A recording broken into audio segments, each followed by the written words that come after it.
Mesdames et messieurs, bonsoir et bienvenue dans le 20h de Global Télévision. Tout de suite, c'est les titres. Au sommaire de cette édition, parlons des 81 individus interpellés suite aux violences à Saint-Louis. Ces interpellations visent à prévenir toute escalade et à assurer la sécurité des événements à venir, selon le gouverneur de la ville, que vous entendrez dans ce journal. Et puis attention, la pneumonie tue.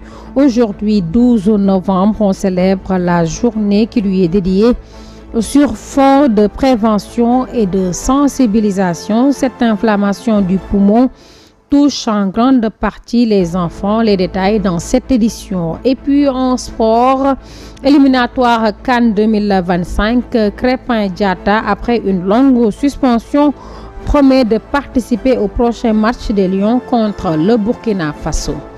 Mesdames et messieurs, c'était le titre. Dans un instant, le développement.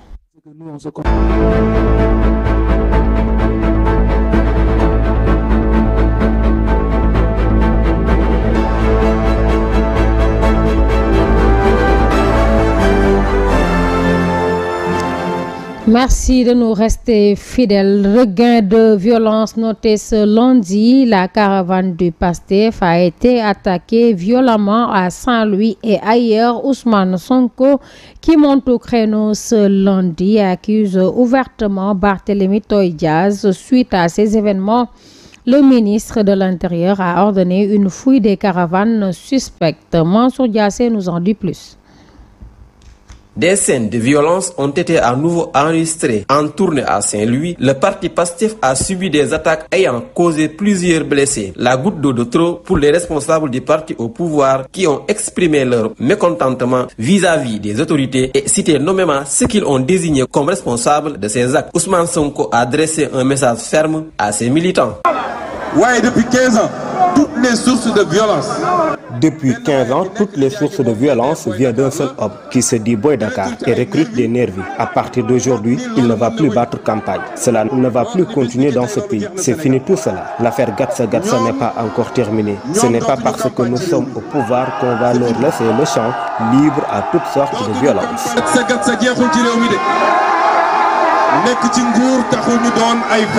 Pointé du doigt dans cette affaire par le leader du PASTEF, Barthélémy Dias a répondu au Premier ministre lors de son meeting à Thiès. Sera saisi d'ici 24 heures avec des documents à l'appui et des vidéos. Vous ne pouvez pas être le Premier ministre et puis vous continuez à menacer l'État. C'est pourquoi je vous invite à bien savoir ce que vous allez écrire. C'est mieux de savoir comment se battre avant d'affronter n'importe qui. Monde civilisé. Mon nom est entre guillemets Premier ministre. Suite aux violences électorales survenues ce lundi à Saint-Louis, le ministère de l'Intérieur a posé un acte fort. Le général Jean-Baptiste Tine a ordonné à la police et à la gendarmerie de fouiller tous les cortèges suspects. Dans un communiqué, le ministre de l'Intérieur et de la Sécurité publique a informé qu'en dépit de toutes les dispositions prises pour permettre une campagne électorale apaisée, certains acteurs nourrissent des projets d'actes de violence et de sabotage contre des caravanes et d'autres activités organisées pour des listes concurrentes. Le gouverneur de Saint-Louis a annoncé que 81 personnes ont été interpellées ce lundi suite aux violences survenues dans la vieille ville lors du passage de la caravane nationale de l'intercoalition Sam Sa Kàddu et Takku Wallu. Alassane Sall a fermement dénoncé ces incidents et a invité les populations ainsi que les acteurs politiques à bannir la violence et mener leurs activités dans le respect des lois et des réglementations. Propos recueillis par Mansour Diassé. Oui, le lundi 11 novembre 2024, dans le cadre de la campagne électorale en vue des élections législatives du 17 novembre, des incidents ont été enregistrés dans la région de Saint-Louis, plus précisément dans la commune de Saint-Louis, à hauteur du marché Sor. Alors, incident ayant opposé des préposés à la sécurité d'une caravane politique, donc aux marchands ambulants de Sor.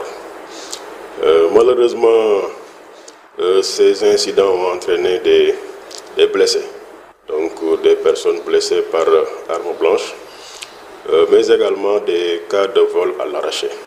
Ceci donc a motivé l'ouverture d'une enquête par la police et je puis vous assurer qu'au moment où nous parlons, 81 individus ont déjà été interpellés. Ils sont en train d'être interrogés au niveau du commissariat de police et au terme de cet interrogatoire, certainement, le commissaire fera le nécessaire en relation avec les autorités judiciaires. Alors cela m'amène à lancer une fois encore un appel à l'endroit des personnalités politiques, mais également des populations en général, pour que la campagne se déroule dans la paix, la sérénité et le respect des lois et règlements. Et puis la campagne électorale des législatives anticipée, marquée par l'ascension de la violence, devient inquiétante. La plupart des Sénégalais, après avoir dénoncé ces actes de sauvagerie, appellent à la sérénité et à la responsabilité. Voici la réaction recueillie par Djibril Niane. Non, mais franchement, la violence n'a pas sa place dans la politique. J'invite la jeunesse à mieux focaliser sur leur travail. Je leur demande aussi de nous unir ensemble pour réussir. La violence n'a pas de sens. La jeunesse a bien conscience de ce qu'ils veulent. Tout ce qui leur intéresse, c'est de trouver du travail. Donc, on doit leur trouver du travail. J'appelle aux hommes politiques de plus de retenue. Mais violence bi ñu gis mu commencé vraiment doy na waar. Mais cette violence m'inquiète sérieusement. Au tout début, que cette campagne se fasse dans les règles de l'art, mais ce qu'on est en train de voir ces derniers temps plonge le pays dans un lendemain sans suite. Nu mu gën a yombee ñu def ko nu mu gën a facile, mais li ñu gis temps yi moom doy na waar trop. Tout ce que je conseille aux jeunes, c'est faire la campagne avec la discipline et le fair play. Le dimanche prochain, le 17 novembre, c'est le jour du vote. Que le meilleur gagne. Donc, le rendez-vous, c'est le dimanche prochain. Donc, l'arme fatale, c'est la carte d'identité CEDEAO. La violence n'a pas sa raison d'être ici. Donc, j'appelle à la retenue et à la tolérance. Restons dans le même sillage. Nous sommes au 6e jour de la campagne électorale. Il ne reste que 4 jours avant la fin des campagnes législatives du 17 novembre prochain. Les candidats jouent leur dernière carte pour convaincre les électeurs. Caravanes, meetings et porte-à-porte sont toujours prisés. Un récit de Mme Awassal. Les candidats redoublent d'efforts et continuent à mobiliser à 4 jours de la fin de la campagne.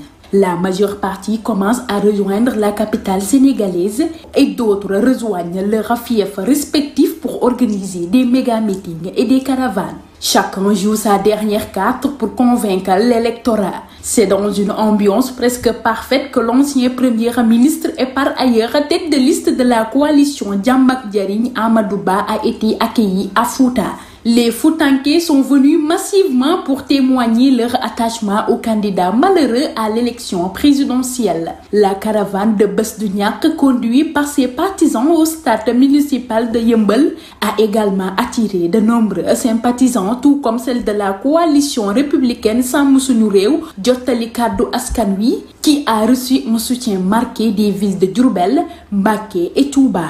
Ce retour aux bases électorales avec des visites de courtoisie chez les chefs religieux et les militants locaux, marque une volonté de renforcer les liens de proximité et d'écoute à l'approche du vote. Dernier jour de campagne, sur fond de violence, néanmoins, les activités affichent toujours leur ambiance habituelle. Merci Mme Awassal. Et puis parlons santé. Ce 12 novembre marque la célébration de la journée de lutte contre la pneumonie, une maladie mortelle qui touche pratiquement les enfants en dessous de 5 ans.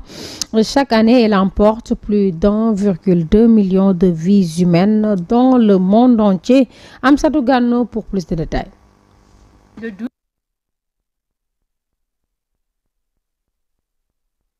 Le 12 novembre a été décrété par l'Organisation mondiale de la santé en 2009, Journée mondiale de la pneumonie. Elle a pour but de sensibiliser sur la maladie en tant que problème de santé publique et de contribuer à la prévention des milliers de décès d'enfants qui surviennent chaque année. La pneumonie est une forme d'infection respiratoire aiguë qui touche les poumons qui sont constitués d'alvéoles qui se remplissent d'air lors de la respiration chez une personne en bonne santé. Lorsque le sujet est atteint de pneumonie, ces alvéoles sont remplis de pus et de liquide, ce qui rend la respiration douloureuse et limite l'apport en oxygène. En effet, la pneumonie est encore responsable de milliers de décès. Elle tue chaque année plus que le sida, le paludisme et la rougeole réunis. 1,2 million d'enfants de moins de 5 ans décèdent tous les ans de cette maladie, selon l'ONU. Au Sénégal, la maladie a tué beaucoup d'enfants en 2019. Cette maladie respiratoire est responsable de 12% du nombre total de décès chez les enfants moins de 5 ans. En effet, dans certains pays, il y a une recrudescence de cette maladie, notamment en Afrique subsaharienne et en Asie du Sud, où on voit 800 000 d'enfants qui meurent de pneumonie chaque année. Elle se manifeste par des signes tels que les frissons, fièvre, toux, respiration rapide et difficile, perte d'appétit, mal à la poitrine ou au ventre. Si les symptômes étaient pris en compte à temps et les traitements administrés rapidement, de nombreux décès d'enfants seraient évités. Pour cette journée mondiale, l'ONU appelle à mettre hors d'état de nuire le plus grand tueur d'enfants. L'USAID s'emploie aussi à protéger les enfants et à prévenir et traiter la pneumonie de diverses manières, notamment en encourageant l'allaitement maternel exclusif et une alimentation complète appropriée pour une nutrition adéquate, en encourageant et en soutenant le lavage des mains au savon pour réduire le risque de maladies. Parlons toujours de cette maladie dangereuse qui tue, sans doute la raison du thème de cette année. Chaque respiration compte, stoppons la pneumonie.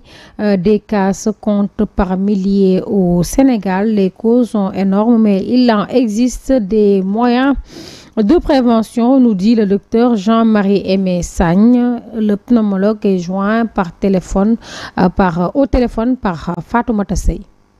C'est une infection, donc c'est lié à des microbes. Et le plus souvent, c'est des bactéries qui sont à l'origine de cette infection du parenchyme pulmonaire. Même s'il y a d'autres causes de microbes qui peuvent être à l'origine, mais le plus souvent, c'est les bactéries qui sont en cause. Maintenant, ces bactéries peuvent venir le plus souvent de l'air, de la poussière, mais peuvent venir aussi au niveau de la gorge, qui peuvent être contaminées au niveau du sphère ORL et secondairement atteindre le poumon.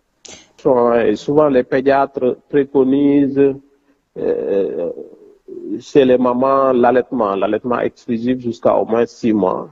Parce qu'on sait qu'avec le lait maternel, il y a des anticorps et ces anticorps peuvent protéger l'enfant et éviter qu'il fasse certains types d'infections, notamment ces pneumonies-là qui peuvent être sévères chez les enfants.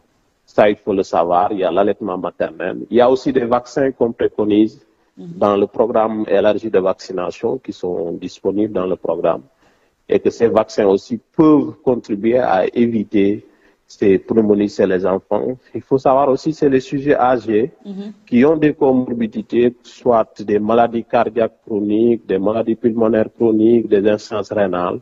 On peut aussi préconiser la vaccination antipneumococcique ou antigrippale pour éviter la survenue de ces pneumonies. Par an, au Sénégal, c'est un peu difficile parce qu'on a des données souvent parcellaires, des données parcellaires qui ont été faites dans des services.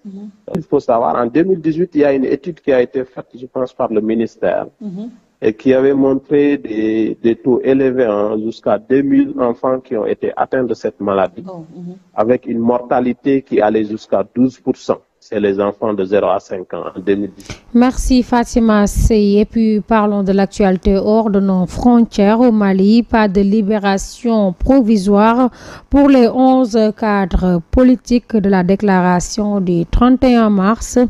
Ces anciens ministres et dirigeants de partis engagés pour le retour à l'ordre constitutionnel avaient été arrêtés en juin dernier. Ils sont poursuivis notamment pour opposition à l'exercice de l'autorité légitime. Le juge d'instruction avait ordonné en septembre leur libération. dans l'attente de leur procès. Le procureur s'y était opposé ce mardi matin. La Cour d'appel, à son tour, a rejeté leur demande. Les 11 cadres politiques restent donc en prison.